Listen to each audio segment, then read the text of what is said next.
Welcome back to Braille's channel. Nagbabalik po tayong muli para sa panibagong payout updates ng ating 4-piece cash grant.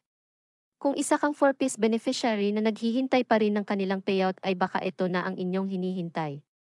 Kung sino-sino at anong region ang kabilang ay yan po ang ating ibabahagi ngayon. But before po tayo mag-start sa ating topic, kung bago ka pa lang sa aking channel, please do kindly subscribe, like and share na din sa ating mga kaibigan, kaanak o kapwa po natin. 4-piece beneficiaries at please do share na din sa ating mga social media accounts para mas marami pa ang makaalam.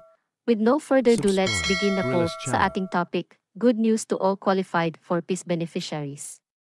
4-piece cash grant bagong payout schedule this January 22 of year 2025. Sino-sino ba ang mga kasali? Alamin narito na muli ang bagong payout schedule na inilabas ng Land Bank para sa mga qualified 4-piece beneficiaries. Paalaala lamang po, ang mababanggit lang na payroll category ang siya lamang na makakatanggap ng 4-piece cash grant sa ngayon. Kung wala pa rin dito ang inyong payroll, ay mangyaring maghintay ng mga upcoming schedule na ilalabas ni Land Bank, ang payout ng cash grants para sa mga beneficiaries ng Conditional Cash Transfer or CCT program o Pantawid Pamilyang Pilipino program or 4-piece ng DSWD ay nakaschedule na ngayong January 22 Miyerkules via ATM withdrawals sa mga piling Land Bank branches. Simulan po natin ang mga makakatanggap sa ngayon. Una narito ang payroll category P5 2024 October to November RCCT1 CBS Regular at ang region na kabilang dito ay ang Region 1, Region 2, Region 3, Region 4A at ang Region 5 at ang Mimaropa Region.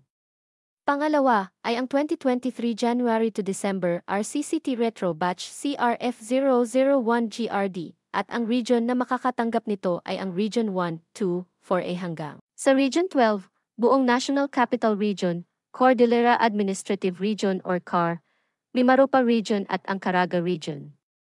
At ang panghuli na kasama sa makakatanggap ay ang payroll category 2024 January to September RCCT Retro Batch CRF001GRD at ang region na kabilang dito ay ang Region 1, 2, 4A, 6 hanggang sa Region 11, buong National Capital Region, Cordillera Administrative Region or CAR at ang Mimaropa Region.